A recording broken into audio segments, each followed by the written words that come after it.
Gracias y buena noche.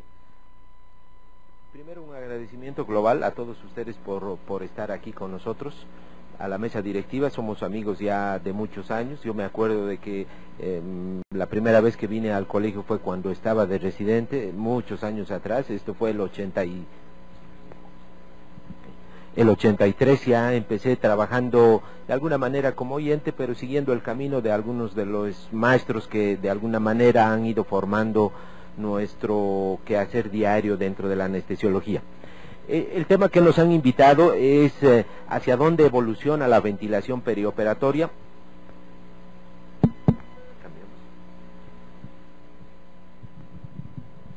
Espero que con este esté mejor. Bien, entonces vamos con el tema, vamos a ir muy rápido. Este es un tema demasiado amplio, tan amplio como ustedes lo van a ver, de que son muchas las diapositivas y el contenido de información que existe en cada una de ellas, ¿no? Hemos tratado de resumirlo como para un promedio de 70-80 minutos aproximadamente. Los objetivos de la plática van a ser conocer la evolución y las tendencias actuales que existe dentro del camino de la evolución y la práctica diaria de la ventilación mecánica, revisar qué nuevas tecnologías han salido en ventilación en medicina perioperatoria en general, conocer algunas ventajas y desventajas de los modos nuevos ventilatorios, en especial algo que ha entrado fuertemente, que es la ventilación no invasiva. Simplemente les doy un ejemplo. Hay un curso que se da a nivel mundial que es el FCC, el Fundamentals in Critical Care Support. Ese curso es un curso avalado por la Sociedad Americana de Terapia Intensiva. En este curso, todos los años que se ha ido dando, hasta el 2007, se tenía un manual. Este año ha cambiado el manual como modelo 2008, y en el capítulo de medicina respiratoria, todo lo que es ventilación mecánica, en realidad lo que han aumentado son muchísimas páginas de lo que es ventilación no invasiva. Entonces por eso es de que vamos a hablar un capítulo entero sobre esto y revisar algunas otras situaciones especiales que se pueden dar, especialmente aterrizando algunos consejos prácticos en alguna patología en especial. Ha evolucionado muy rápido esto, desde el oxígeno más o menos por los 1500 en que se descubrió por Priestley y algunas personas antes de él. Esto pues ha evolucionado grandemente, y en los últimos años en realidad nosotros ya tenemos un conocimiento vasto y amplio de lo que es la anatomía, de lo que es la fisiología y cómo podemos correlacionar esta actividad que es del diaria y minuto a minuto, la función respiratoria, con los instrumentos que nos da la tecnología. Pero esto tiene años, miles de años. Vean ustedes ahí, dice en el Antiguo Testamento, ya en esta parte de Reyes, dice: el profeta Eliseo hace respiración boca a boca a un niño que había muerto, reviviéndolo. Estamos hablando de muchos años antes de Cristo, como primera referencia que se hace de la ventilación artificial.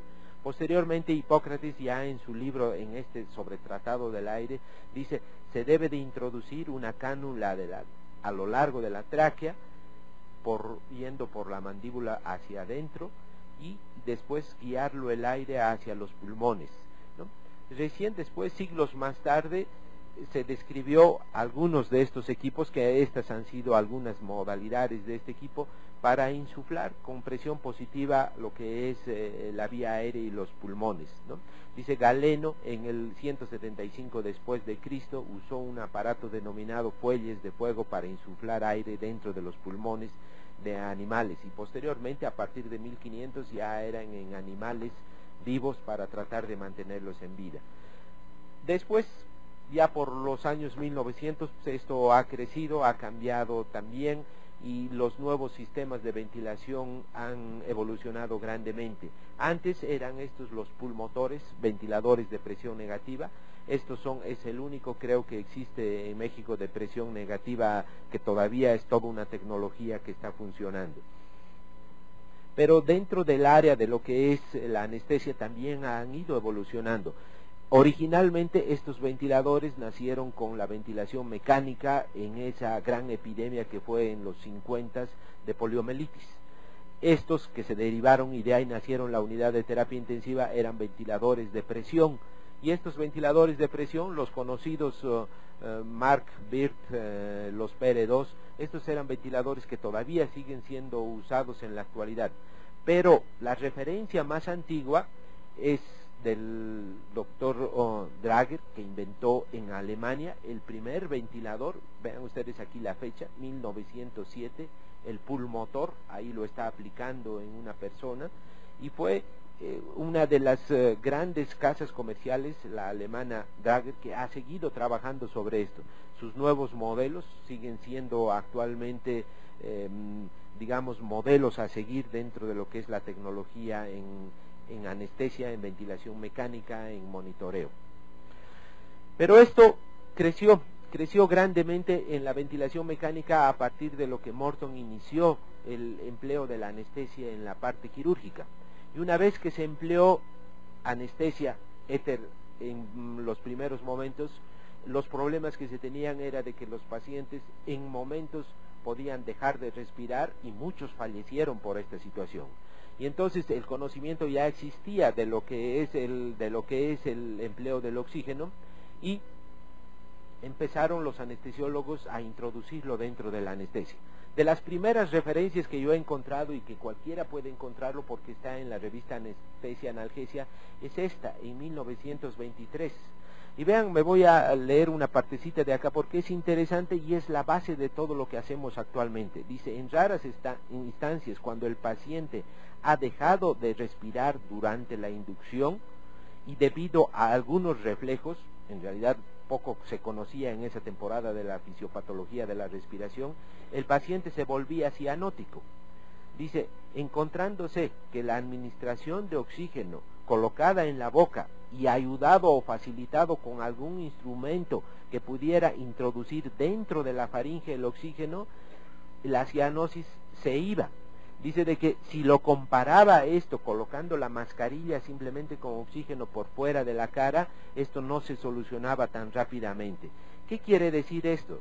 Esto es interesante porque lo que nosotros actualmente hacemos con la ventilación no invasiva, colocar algún instrumento, alguna interfase que nos dé el oxígeno directamente hacia la apertura glótica, es lo que nosotros hacemos con ventilación no invasiva. En otras palabras, lo que actualmente se conoce con el nombre de ventilación apneica. Colocar un flujo de oxígeno ahí soluciona los problemas. O sea, en 1900 ellos estaban haciendo lo que conocemos actualmente como ventilación no invasiva, ventilación apneica con flujos altos de oxígeno.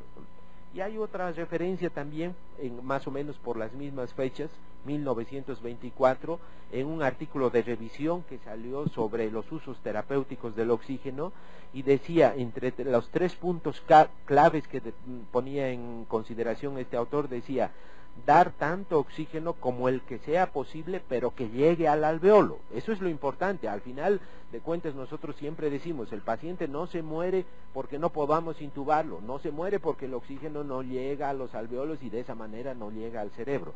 2, empezar el tratamiento lo más rápidamente posible para que no haya un daño irreparable a causa de la anoxemia. Y 3, mantener la administración hasta que la cianosis desaparezca. Si nosotros no tenemos un oxímetro, por supuesto que tenemos que estar viendo simplemente el color de los pacientes, ¿no? Y entonces han evolucionado muy rápidamente. Esto es de las marcas Datex, por ejemplo, cómo evolucionaron desde 1951 sus primeros ventiladores. En 1983 dentro de la ventilación colocaron ya lo que era la nariz artificial, los primeros procesadores para los 80 dentro de la ventilación, los monitores inteligentes, sistemas informáticos en anestesia, que todavía muchos de los hospitales carecemos de ellos, y a partir de los 90, ya estamos hablando de 12 años, lo que son las estaciones de trabajo en anestesia, y de ahí para adelante pues han surgido gran cantidad de sistemas de ventilación mecánica orientados principalmente hacia el área de terapia respiratoria. De los ventiladores de nueva generación como el 840, toda la familia de los Hamilton, el Servo-I, que son ventiladores que ya están aquí, son ventiladores de 4ª generación que tienen ya en parte inteligencia artificial en la cual pueden modificar su actividad en relación al paciente sin que el ser humano ponga mano en ese momento, ¿no? Y han salido otro tipo de tecnologías, como por ejemplo ventiladores desechables, que actualmente ya desde hace unos 2 años los tenemos en México, que se pueden utilizar en resonancia magnética nuclear y que no tienen interferencia con los sistemas ahí. Pero esto es dentro de lo que es ventilación mecánica en terapia intensiva. Esto poco a poco se ha ido introduciendo hacia nuestro territorio, que es el territorio del anestesiólogo. Hasta hace algunos años nosotros manejábamos la ventilación muy tradicionalmente, volumen control, muy rara vez presión control y 2 o 3 volúmenes, y ahí se acababa la ventilación mecánica para el anestesiólogo. Pero si nosotros vemos ahora los nuevos modos, los nuevos ventiladores, las nuevas estaciones de trabajo, en realidad casi todas ya tienen unidades realmente de terapia intensiva dentro de lo que es la ventilación en anestesia. Por otro lado, el conocimiento y desarrollo de tecnologías nos ha permitido de alguna manera interfazar el conocimiento de la fisiología y el conocimiento que tenemos de la tecnología, de cómo están hechos físicamente estos equipos, ¿no? Esta es una de las páginas de la Universidad de Florida a la cual uno se puede inscribir y describe grandemente todo lo que es la máquina de anestesia y la parte de la ventilación mecánica. Y entonces hasta aquí estamos viendo de que tecnológicamente el ser humano ha evolucionado grande y rápidamente, especialmente en los últimos 50 años, de que esta evolución tecnológica se ha metido en los terrenos de los quirófanos y se ha metido dentro de lo que es la ventilación mecánica, en terapia intensiva y en nuestro territorio que son los quirófanos. Pero aparte de eso, en estos últimos años también nuestro conocimiento de lo que es la fisiología de la ventilación y su correlación con lo que es el sistema cardiovascular también ha aumentado grandemente. Y entonces, conjuntar estas dos situaciones, un gran crecimiento tecnológico aunado a un gran conocimiento a profundidad de lo que son los procesos fisiológicos a nivel orgánico en el ser humano, nos ha permitido interrelacionar y tener una mejor información. Pongo ejemplo simplemente acá, una gráfica de lo que es una gráfica que en todo momento observamos en ventilación mecánica en los quirófanos y que nos pueden dar mucha información. Acá simplemente, por ejemplo, les pongo el modo asistido. Los modos asistidos son los que están teniendo más auge en estos últimos 5 años en anestesia. Y si nosotros tenemos esta curva, por ejemplo, presión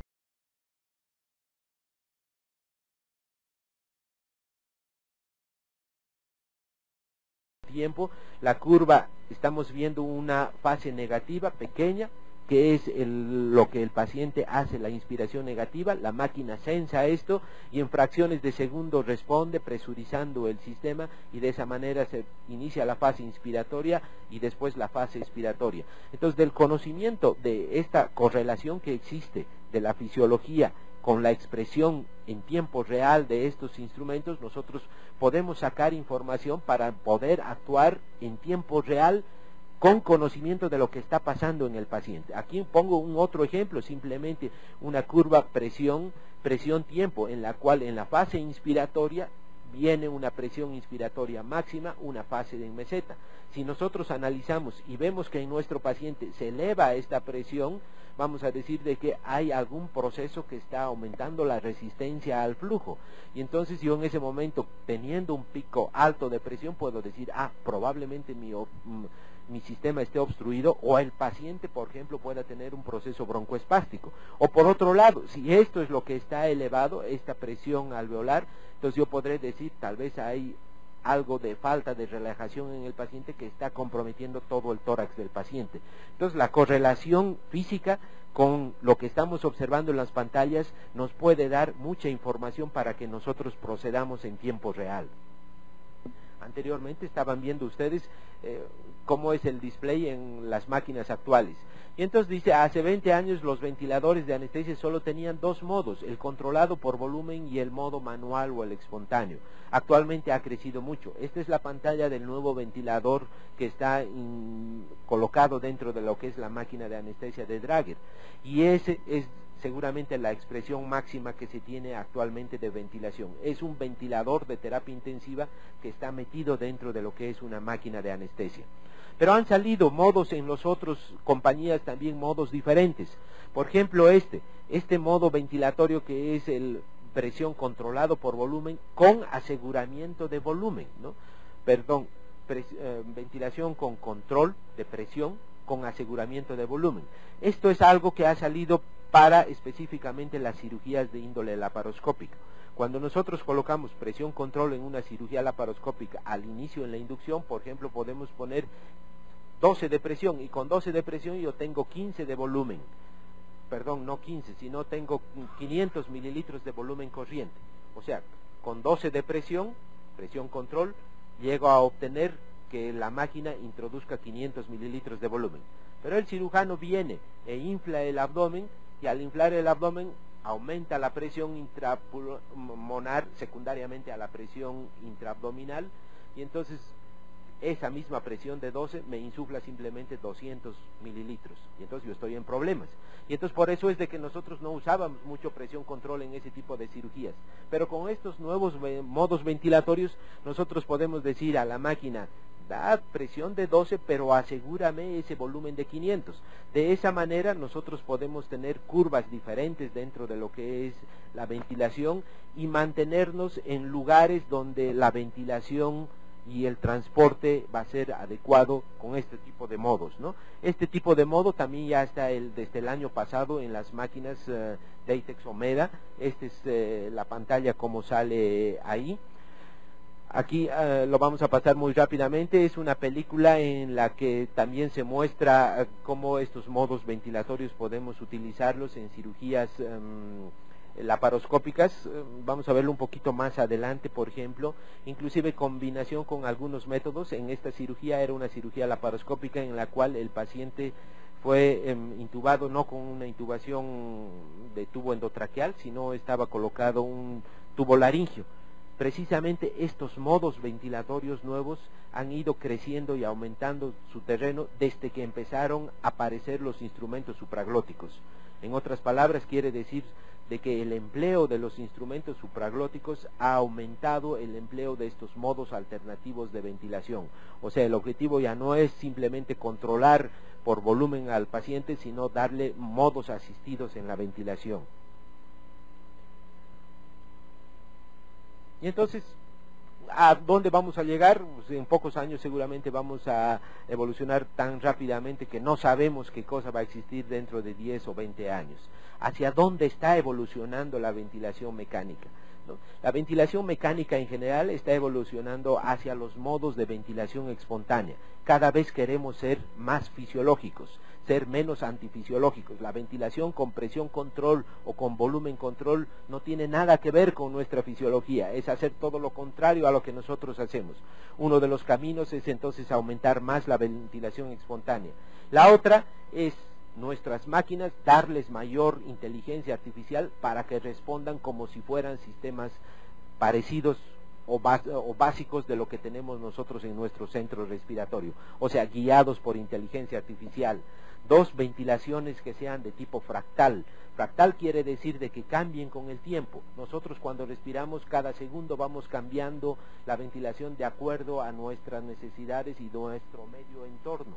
Cuando nosotros colocamos una ventilación en un paciente, yo le puedo colocar presión control. Si vuelvo al día siguiente, la misma máquina va a estar dando esa presión control con ese volumen y con esas presiones sin cambio. Y el último es la ventilación neural, NAVA que se llama así, es el desarrollo más nuevo que ya está en venta. La FDA lo aprobó desde diciembre del año pasado, inclusive aquí ya se trajo alguna de esas máquinas. Es el ventilador Siemens en su serie I, el más grado, que es una respuesta neural. Al paciente se le coloca una sonda en el esófago, esa sonda responde a la respuesta que manda el sistema nervioso central hacia el diafragma, y en el momento que manda, y dependiendo de la magnitud, el ventilador responde con más o con menos frecuencia, acoplándose a la fisiología del paciente, ¿no? Entonces, hacia ese camino estamos evolucionando. Estos son algún artículo de lo que no es solamente teoría de la ventilación biológicamente variable. Este es un artículo ya del 2006 en el que sale un modo explicando lo que es para el anestesiólogo estos modos diferentes, ¿no? Entonces la ventilación tradicional, como lo habíamos llamado, que son equipos de anestesia que tienen ventiladores muy sencillos, ha cambiado.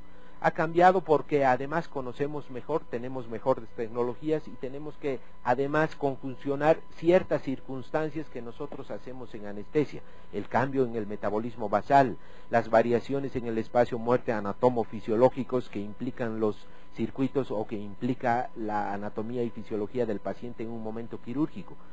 Y entonces todo esto hace que lo que antes hacíamos muy fácilmente, colocar volumen corriente, frecuencia respiratoria, volumen minuto y la relación, y hasta ahí se acababa la ventilación. Esto cada vez va a ser menos empleo dentro de lo que es la práctica tradicional dentro de la anestesia en un futuro.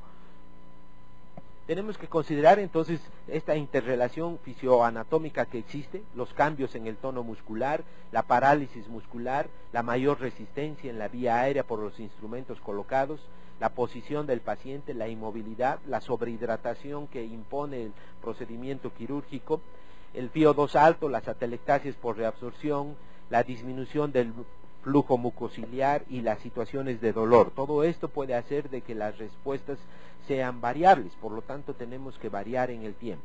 Ahora, ¿el administrar ventilación mecánica es inocuo? Siempre hemos pensado que es así. Vean este artículo, ya ha salido por el doctor Suter hace algún tiempo atrás, en el que dice la ventilación mecánica en un paciente, en niños esto, 2 horas después de iniciado la ventilación mecánica, empieza el proceso inflamatorio. Rainieri también nos los demostró en Italia como hace unos 2 o 3 años, de que después de 2 horas y máximo a las 5 horas de empezar la ventilación mecánica en pacientes con pulmones sanos, se hacía una broncoscopía y se hacía un aspirado del líquido, y en el líquido se encontraba ya un proceso inflamatorio existente en el paciente. Entonces, tiene efectos colaterales la ventilación mecánica. Este profesor Gattinoni, muy inteligentemente esto dijo, después de años de estar trabajando en fisiología, en situación experimental, en datos clínicos en relación al manejo de la respiración artificial, simplemente puedo definir cómo se debe manejar la ventilación mecánica con 3 palabras. Dice, traten al pulmón gentilmente. Y ese fue la parte final de un trabajo de revisión grande en el que dice, la tendencia actual para disminuir los efectos pulmonares y hemodinámicos inducidos por la ventilación mecánica es emplear modos ventilatorios que se adapten a la fisiología del paciente. Frecuencias respiratorias de rango fisiológico, no manejar esos 20-25 como muchas veces lo manejamos. La relación inspiración-expiración tenemos que jugarnos también con esto.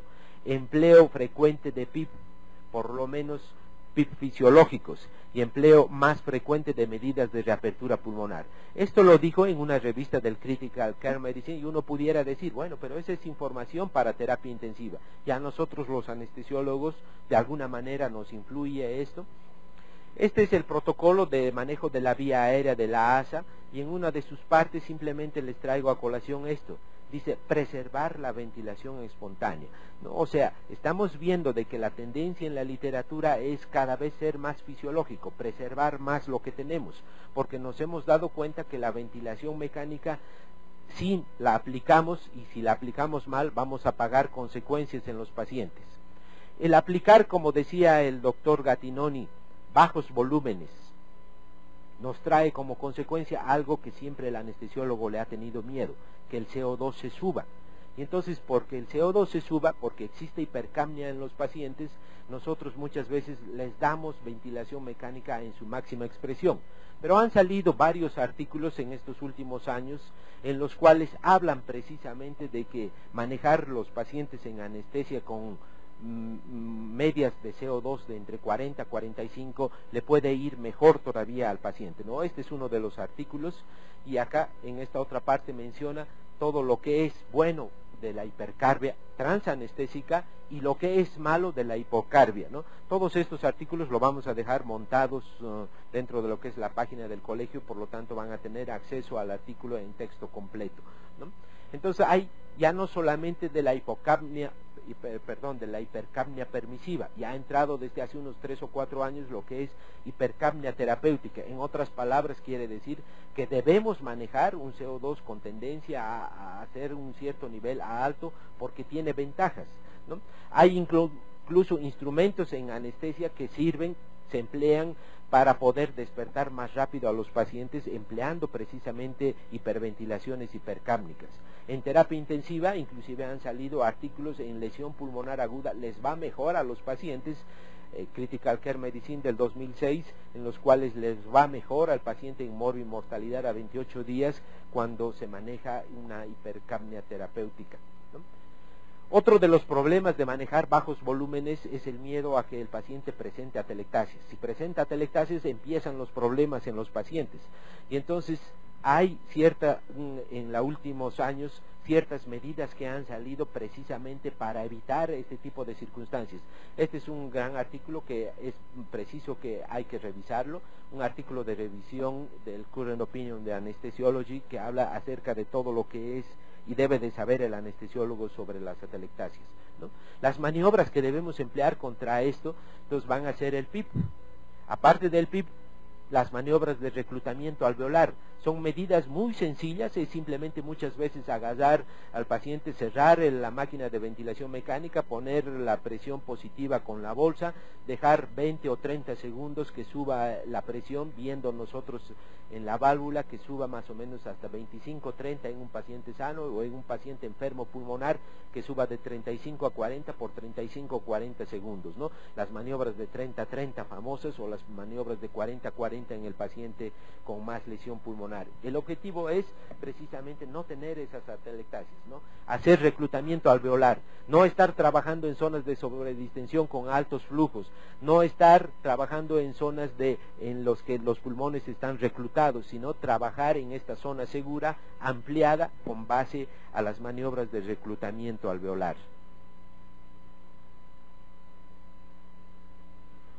Estas maniobras de reclutamiento alveolar, entonces su objetivo es una mejoría en el intercambio gaseoso, prevenir o limitar las lesiones asociadas a la ventilación mecánica, disminuir y prevenir la formación de atelectasias, mejorar la capacidad funcional residual, disminuir las presiones de trabajo, disminuir el espacio muerto. Ese es uno de los puntos. El otro punto es el oxígeno. ¿Cuánto de oxígeno realmente debemos de utilizar cuando manejamos ventilación mecánica? Son puntos interesantes que son casi de toda una hora de plática que se pudieran hablar de esto. Simplemente menciono algunos de los artículos. Este es un artículo que trajo mucha polémica. Dice: la hiperoxia, darle oxígeno al 100% desde la inducción en los pacientes, ¿es bueno o es malo? Este autor termina diciendo de que anestesiólogos no se preocupen, no les va a pasar mucho a sus pacientes si utilizan esto. Pero después de este artículo, casi en todas las revistas le llovió a este grupo de autores diciendo de que cómo es posible que digan eso, ¿no? Les pongo simplemente este otro artículo de enero del 2008, dice: uno no puede estar caminando así feliz de la vida diciendo que la hiperoxia no es peligrosa. Y pone muchos de los ejemplos. Por ejemplo, pone un estudio en el cual se aumenta la resistencia en las coronarias de más de un 20% simplemente por utilizar esa situación. Entonces el oxígeno tiene dos caras: un lado es bueno, lo necesitamos, pero por otro lado es malo porque hay problemas a nivel de vasoconstricción generalizada, y tercero, hay problemas a nivel de las atelectasias, ¿no? Y entonces el autor, uno de los autores más conocidos en el mundo, Lynn Hall, dio el tema de oxígeno en el Congreso de la ASA el año pasado en Estados Unidos, y dice: rutinariamente durante la inducción al final debemos utilizar valores de oxígeno, solamente que oscilen alrededor del 80%. Por otro lado, en estos últimos, ya casi estamos terminando, han salido por estos últimos 2 o 3 años lo que se conoce con el nombre de ventilación protectiva dentro de lo que es procedimientos anestésicos.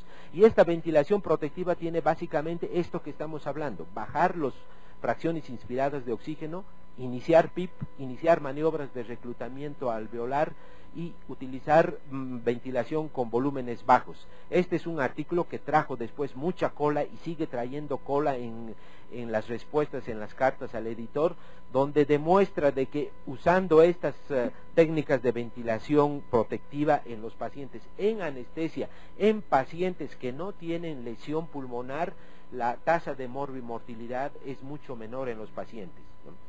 Aquí este es un otro artículo que sale también sobre lo mismo. Este es un editorial en el 2007, pero les traigo a colación otro artículo. Si ustedes ven Arthur Szulski es un autor de la Universidad de Toronto que ha trabajado muchísimo sobre lo que es lesión pulmonar en terapia intensiva, pero desde hace 2-3 años su grupo se ha metido fuertemente en anestesia y saca un artículo de revisión que es necesario leerlo. El año pasado, en 2007, en junio del año pasado, saca un protocolo en el que dice qué volúmenes debemos de manejar en los pacientes que no tienen lesión pulmonar, y dice, en aquellos pacientes que no hay factores de riesgo o que no hay otros factores agregados para lesionar el pulmón, podemos usar alrededor de 10 y debemos utilizar presiones Plató no más allá de 15 a 20 y utilizar rutinariamente PIPs de 5. Dice, los volúmenes deben ser así bajos porque en forma natural el ser humano y todos los mamíferos tenemos en promedio necesidad de unos 6 a 7 máximo mililitros por kilo peso. Pero dice, si ustedes sospechan de que su paciente pudiera potencialmente tener problema respiratorio o tener algún otro problema como inflamación sistémica o un proceso séptico, estos valores se tienen que bajar grandemente, ¿no? Y en conclusión dice, debemos de hacerlo esto. ¿Hay falta de estudios? Sí, hay necesidad de estudios. Pero si ustedes ven en este año, por ejemplo, en febrero del 2008, este artículo, por ejemplo, de este autor, Esther, es una autora europea de la Universidad de Ginebra en Suiza, dice, la conclusión, rutinariamente, señores anestesiólogos, utilicen valores de PIPs entre 5 y 10 en los pacientes, utilicen volúmenes bajos entre 5 y 7 y hagan maniobras de reclutamiento alveolar. E inclusive este autor, aquí está este artículo, es interesante en el sentido de que hace un análisis en el 2006 de todas las máquinas nuevas de anestesia y compara con lo que son los ventiladores de nueva generación y dice, aún las máquinas más nuevas de anestesia tienen una generación más vieja de lo que son los ventiladores nuevos de terapia intensiva. Esta autora, les decía, postula, inclusive va más allá, inclusive, y hace un protocolo que lo trae en la revista, en el Anesthesiology en febrero, y habla de que estas maniobras de protectivas pulmonares debe de ser desde la preinducción, la postinducción, debemos tener maniobras durante el transoperatorio y ella se va más adelante inclusive haciendo de que estas maniobras de intervenciones de expansión pulmonar debemos de llevarlas nosotros los anestesiólogos hasta en el posoperatorio, ¿no? Otro de los avances grandes es esto de lo que es la ventilación no invasiva. Todo esto lo va a desarrollar en la próxima plática la doctora Bautista. Y como conclusión diremos entonces de que la ventilación mecánica en anestesia ha evolucionado grandemente en los últimos años.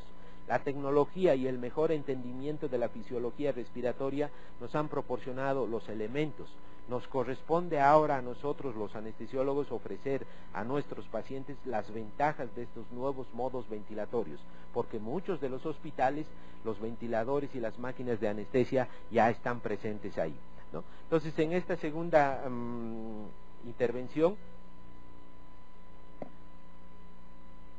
la doctora Margarita Bautista va a hablar acerca de todo lo que ha crecido en los últimos años la ventilación no invasiva y cómo se aplica realmente en el territorio ya clínico acá en la Ciudad de México.